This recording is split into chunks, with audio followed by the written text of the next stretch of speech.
Welcome to Hollow Notes. We got the Jackson MF1 Marty Friedman out. Headbangers ball shirt on. We're ready to rock.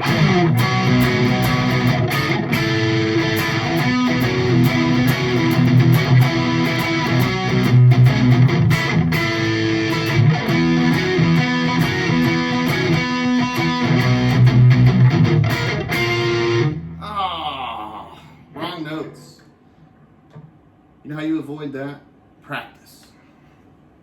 There's a large part of what I'm doing here on this Hollow Notes channel is learning how to not do that playing in front of people, because red light syndrome is layered when you're making a video.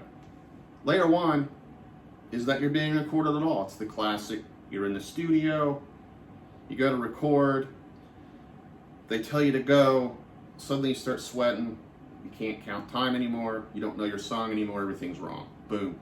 So, in that shuffle, you know, I hit the wrong, it's up half step. Tale as old as time. But today we're going to talk about, how do you get into learning music theory, no matter what level you're at, and what's the best way to go about it, because there's so much to learn, and there is this critical point where you don't have enough information to understand what you're doing, but you have to keep going because you have to learn maybe like 5 or 6 things at once that finally converge, and you're like, aha. But the way we're going to approach it here is on the fretboard, and we're not going to call it music theory as much as just fretboard knowledge. And so I want to make it where we can figure out this later stuff in theory right on the fretboard. We don't have to do anything else. It is going to be guitar centric. It's not going to be super useful if you're playing a different instrument. But some of it is. You know, it's hard to decouple the main bits of music theory away from the instrument. You just really, it's a universal language. And sometimes it is useful to visit these concepts, especially on a keyboard where you can see the white and the black keys. But the first thing you have to be able to do is fret a note. So if you're at that stage where you don't have calluses yet, you can't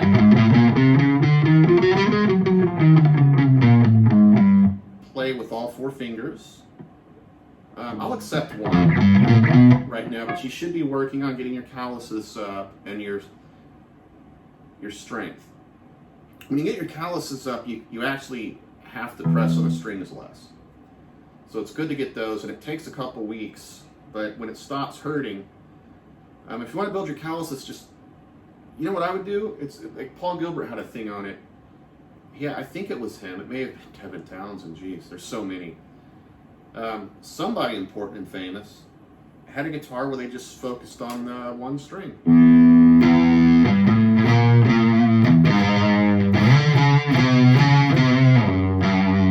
Making stuff up, because every note you're going to play is between your open string here and the 12th fret. As Marty Shorts would say, the frurf. So, and see, that's what makes this so complicated. Is it's like, first, can you play a note? Because that's hard on guitar. On a keyboard, piano, whatever, you can hit it.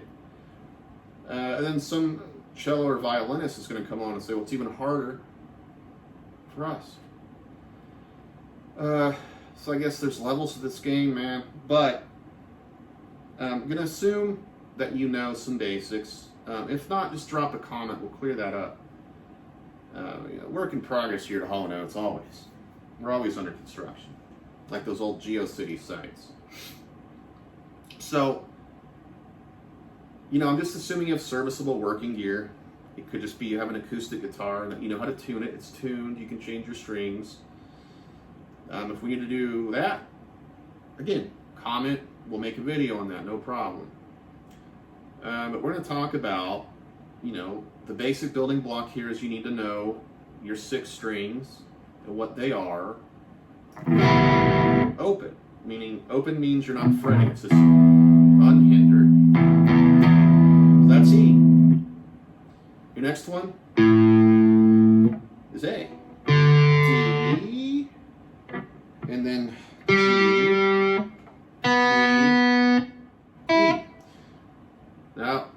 realized I was talking through that.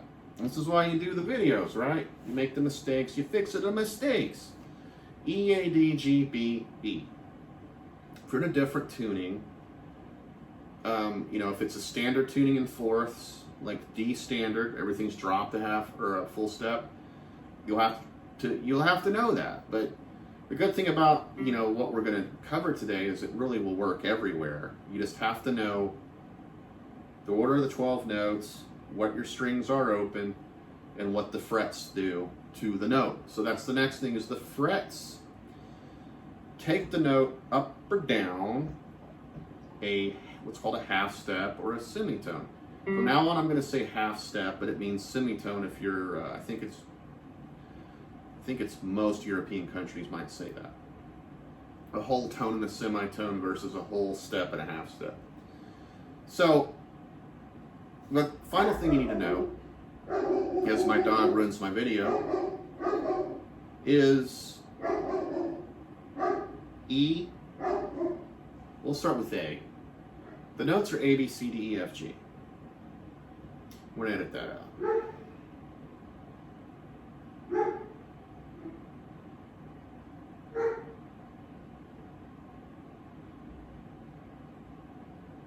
Maybe he's done.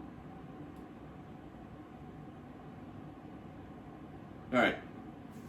So you need to know the notes. So A, B, C, D, E, F, G are the basics. Once you get to G in the alphabet, you repeat A. In music, you have a thing called an octave. That's where you play the same note a full octave up. And see, that makes it complicated, because do I explain octaves to you? I can let you hear it. This is E, and the 12th fret's an octave up. It's just the same note. Mathematically, maybe call it doubled. If I'm wrong, and that's the best probably way to grow the channel, is to be wrong. If I'm wrong, like, subscribe, and tell me what I've done wrong.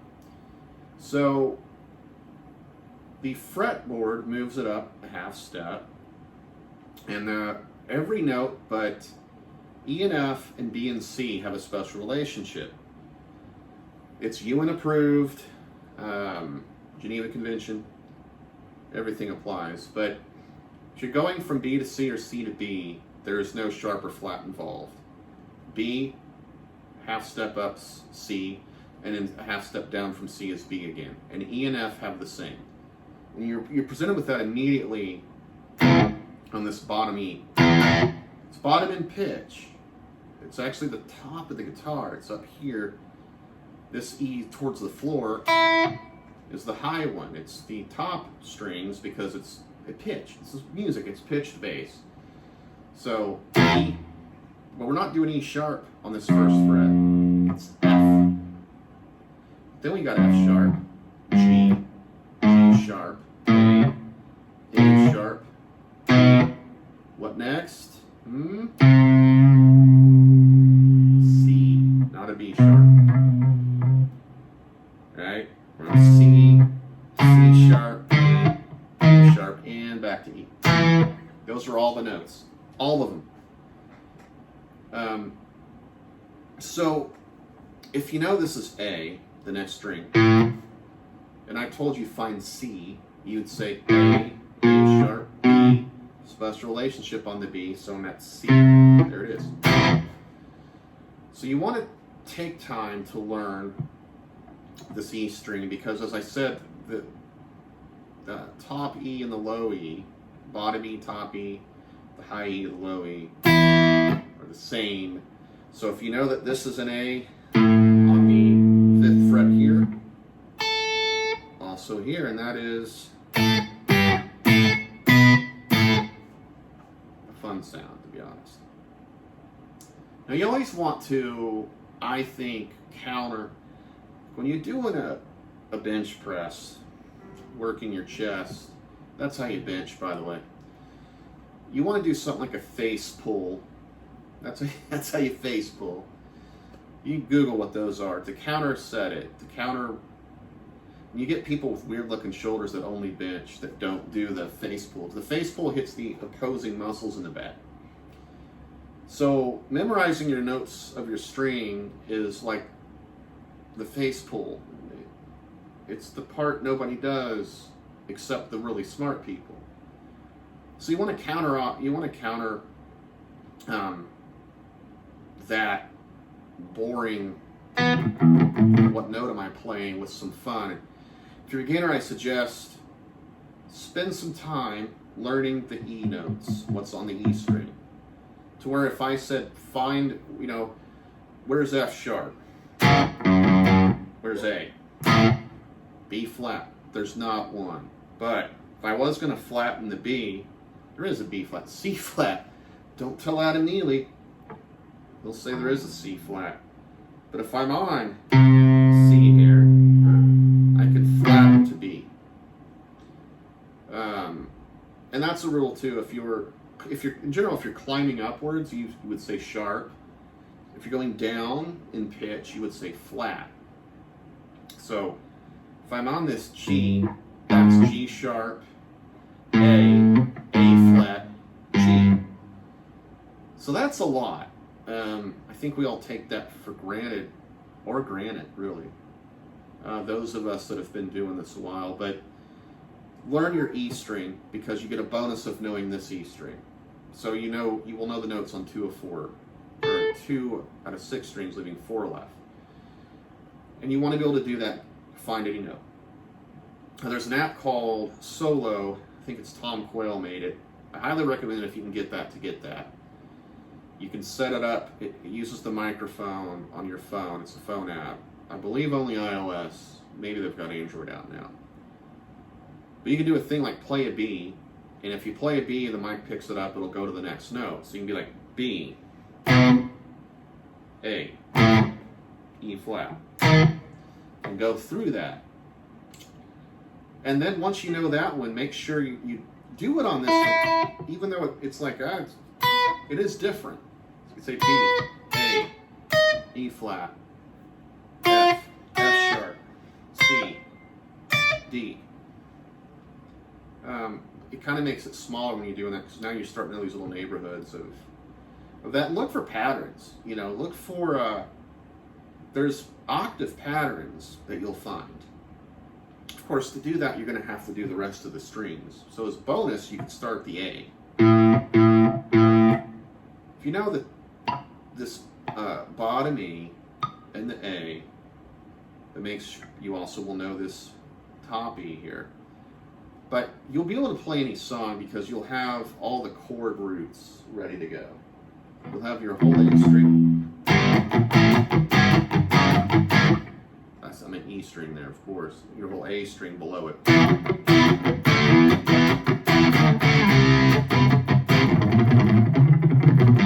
Sounds great with the gain down. You can play all the Green Day, Nirvana, Blink. You can play a lot of that. So, I suggest we start there. So in review, frets, move the note up in pitch a half step. And the strings are E, A, D, G, B, E. You have to memorize that. Then using those 2 pieces of knowledge, you can say, if this is E, because I've memorized my strings, and a fret is a half step change, and I go up a fret to the first fret from 0, and I know that E and F and B and C have this special no flat, no sharp relationship, then this must be F. And if going up another fret to the second one, it moves it a half step to F sharp. And if I go back down, it's back to F. And then counteract that by having some fun. Find a song that you like, but hopefully doesn't have a lot of different notes, and find them on the string. They're all here between the 12th and 0. And the 12th and 0 are the same. So really it's, either one of those and the rest of these. Every note's there. You can get advanced and be like, where is every, and on each string, we're going to get the note 1 time. Well, twice, because you can go past an octave, but limit yourself to stay in this part of the 12th fret equator, just for now. Another bonus would be if this is F, then 13th fret, because this is our 0, is F. But fine like every C. So you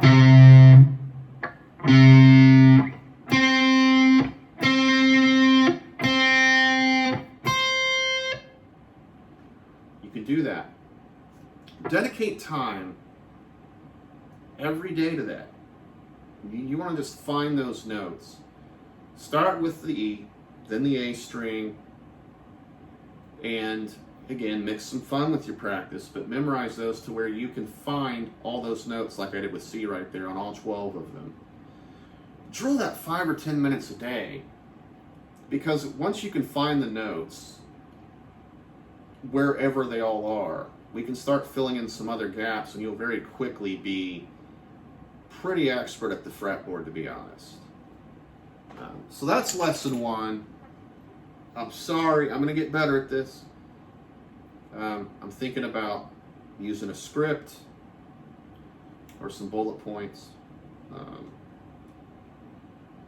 I even get a lapel mic soon, I don't know. There's just so much going on. We've hit 16 subscribers. We have 5s of views. I think maybe 15 or 16. Things are looking up. But no, really. I hope I can teach you some stuff, and by doing this, I'm getting better, at being on the camera, which helps me. I'm not going to sell you a course, until my YouTube arc's complete. Then we'll be selling a lot of courses and hyper monetizing this and being crazy and doing lives and renting construction equipment, doing whatever we need to do. I want to tell you about this guitar real fast. One reason I like this guitar is the looks, the white ring around the black. Again, this is Marty Friedman's Jackson. This is the Indonesian model. It was like $800 when I got it, or $7. But of course it's a single cut, but it's very light. The headstock works. Comes with locking tuners, Jackson locking tuners, but they do work. But his signature EMGs are passive. They're not active, meaning they don't have a battery.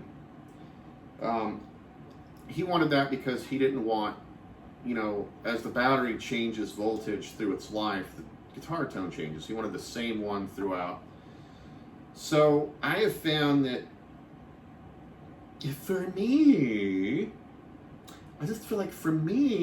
I found that low or high gain stuff is better with these medium gain pickups like this. I have Fishman's in this Solar over here, which is a white Explorer copy. And it just seems like almost every time there's too much gain. It's got that brown farting tone. I probably could voice them different, but I found that I can always add gain through the fractal or an amp with pedals and different things. And of course, there's amps you could buy that's their specialty is having enough gain. So I found like the secret to a good high gain tone is to just get slightly less hot pickups than you would think. Test this on your own, because I might be wrong. Now what you're hearing is the fractal with Sinister Gates 12 Days of Tone. So through Christmas, not 12 Days of Tone, they just called it the Tone something. Gift of Tone, that's what it was. So you had guys like Petrucci, Sinister Gates, Devin Townsend, a whole bunch of really pro guys like from Def Leppard, Steve Perry, Steve Vai, Guthrie Govan. So I've just been playing with all these presets because there's so many of them. I'm going to probably do a video on each one of them.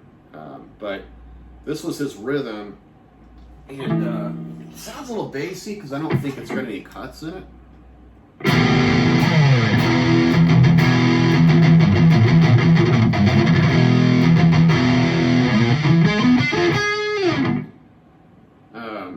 And it's his rhythm tone, like, one thing about that is like what sits in a mix doesn't usually sound great on its own. So it kind of sounds honky to me, like horn. you know, kind of like a honking clown horn overtone. But I found that like that's what they feed front of house usually, because front of house will EQ it to fit the room. These modelers, they model the mic'd cabinet. So they model the amp, the cabinet, the mic, and the preamp going in. So you actually don't, it doesn't sound like a cabinet. So what I usually do is do a low and high cut. And because these modelers add that back in through the simulated mic.